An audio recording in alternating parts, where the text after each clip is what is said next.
দেখো, বাসায় আম পড়ে আছে, কলা পড়ে আছে অনেক দিন ধরে, আর আমাদের বাসায় এগুলো কেউ খাচ্ছে না। জানি না এগুলো কেন খাচ্ছে না, ভালো খাবার কেউ খাচ্ছে না। আমাদের বাসায় দেখো এখানে কলা পড়ে আছে, এখানে কলা আগেরও ছিল, আবার নতুন কিনেও এনেছে। মানে ভাবা যায় এক জিনিস থাকতে আবার আরেকটা নষ্ট করতে। কি বলবো, ওই কলাটা হচ্ছে উপর থেকে কালো হলো, ভিতরটা কিন্তু খুব ভালো, কিন্তু কেউ খায় না। দেন আমার একটা আইডিয়া আসলো যে বাসায় তো কাস্টার্ড ফুড পাউডার আছে, তো কাস্টার্ড পাউডার যেহেতু আছে তাহলে আমি একটা কাস্টার্ড বানিয়েই ফেলি। তো বাসায় আমি একা, দেন আম্মুও নেই। তো আমার হচ্ছে বাড়িতে যখন কেউ থাকবে না তখন আমার একদম অনেক কিছুই খেতে মন চাইবে। আমি মাঝে মাঝে এটা করি ওটা করি। আবার কালকে কি হয়েছে, আমি ইউটিউব থেকে দেখেছিলাম যে কিভাবে বেলা ঝামেলা ছাড়াই হচ্ছে পরোটা বানানো যায়। আমি তা দেখে দেখে শিখতে গিয়েছিলাম। আলহামদুলিল্লাহ পুরোটাই ভেস্তে গেলো প্ল্যান। কী আর করবো, ইউটিউব থেকে দেখেছিলাম যে জিনিসটা, আমার প্ল্যান একদম সাকসেসফুল হয়নি। লাস্ট পর্যন্ত আমার ময়দাগুলো ফেলে দিতে হয়েছে। আমি হচ্ছে যেটা দেখি ওইটা আমার খেতে মন চাই। যাই হোক, আমি হচ্ছে এখানে কাস্টার্ডের জন্য দুধ বসিয়ে দিয়েছি পাত্রে। তো জালটা একটু অনেকটাই দিয়েছি, আর আমি হচ্ছে দুধগুলো ভালো করে একটু নাড়াচাড়া করতেছি। আর আমার ভয়েসটা হচ্ছে কেমন হচ্ছে আমি জানি না, অ্যাকচুয়ালি ঠান্ডা লাগার কারণে আর এই অতিরিক্ত গরমে আমার হচ্ছে একদম গলাটা বয়ে গিয়েছে। দেন আমার হচ্ছে সর্দি লেগে গিয়েছে ভিতরে ভিতরে, মানে জ্বরও চলে আসতেছে আস্তে আস্তে, জানি না। তো তাও আমি হচ্ছে ভিডিও এডিট করতে একদমই ভুলে যাই, আর আমার একদমই মন চায় না, অনেকটাই অলসে পাই। কী আর করবো, অনেকটাই ভালো লাগে না, একা একা বসে থাকি। তো আমার হচ্ছে ভিডিও মেক করতেও ভালো লাগে না। আমি হচ্ছে দেখো 2-3 দিন পর হচ্ছে একটা ভিডিও দেই।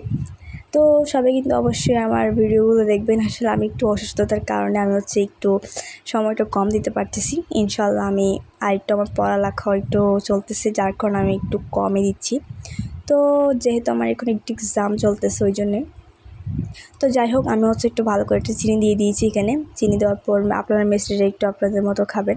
তো আমি হচ্ছে এখানে মিষ্টিটা দিয়ে দিয়েছি। এরপর হচ্ছে ভালো করে দুধগুলো একদম ব্লক চলে আসছে, ফুটে উঠছে। এরপর হচ্ছে আমি কাস্টার্ড পাউডার হচ্ছে ভালো করে একটু গুলে নিব হালকা একটু দুধ দিয়ে। আমি হচ্ছে কাস্টার্ড পাউডার দিয়ে দিলাম, একটা বাটিতে নিয়ে নিলাম। বাটিতে নেওয়ার পর ভালো করে একটু গুলে নিলাম। গুলে নেওয়ার পর এখন আমি দুধের মিশ্রণে যেটা ছিল ওইটার মধ্যে আমি এখন ঢেলে দিব কাস্টার্ডটা।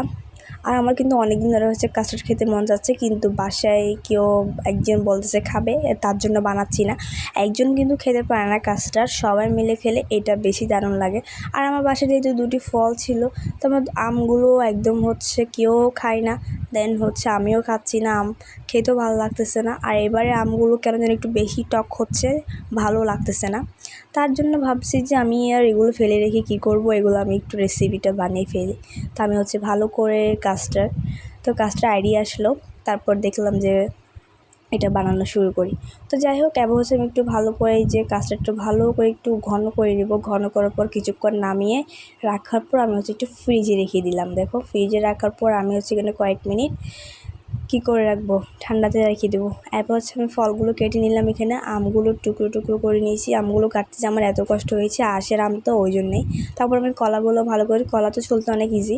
দেন দেখো, তারপর হচ্ছে আমার আমার হচ্ছে কাস্টার্ডটা একদম ঠান্ডা হয়ে গিয়েছে। এরপর হচ্ছে আমি কলা আর আমগুলো ভালো করে দিয়ে দিব মিশ্রণে। আসলে কিন্তু খেতে এটা অনেক দারুণ হয়েছে, আর এটা আমার অনেক অনেক ভালো লেগেছে। আমার ভাইয়েরও ভালো লেগেছে, ও খেয়েছে বেশি, আমি ওকেই দিয়েছি। ফ্রিজে রেখে দিলাম ঠান্ডা ঠান্ডা, অনেক ভালো লেগেছে। তো তোমাদের কাছে কেমন লেগেছে অবশ্যই কিন্তু আমাকে জানিয়ে দিও। তো সবাই ভালো থাকো, সুস্থ থাকো, আর আমার ভিডিওটি ভালো লাগলো অবশ্যই কমেন্টে জানিয়ে দিও। তো সবাই ভালো থাকো, সুস্থ থাকো, আল্লাহ হাফেজ।